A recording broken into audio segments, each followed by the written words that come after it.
Salam alaikum l'arabe, ça va ou quoi? Le sujet actuel va porter sur le panarabisme. C'est d'ailleurs de base l'objet même de ma chaîne.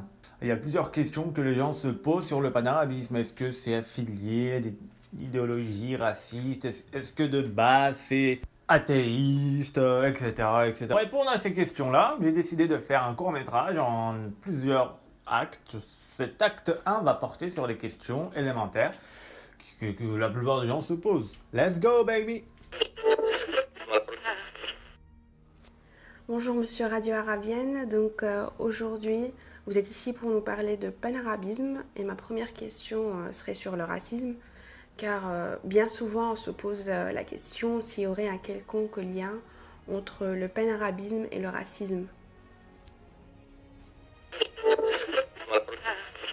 Est-ce que donc le panarabisme est affilié à une idéologie raciste? La réponse est non. D'ailleurs, un des fondateurs du panarabisme moderne, Michel Aflaq, a très bien explicité ça dans son ouvrage Idéologie de la révolution arabe. Donc non, comme vous pouvez le voir sur le scan, le panarabisme, même d'un point de vue stricto sensus moderne, n'a aucun rapport avec la race. Dans le livre de Charles Saint-Prote, Un gaullisme arabe, on peut voir que le Basse lui-même ne reconnaît pas la race pour définir l'arabité. D'ailleurs, dans aucun courant du panarabisme, il n'y est question de race.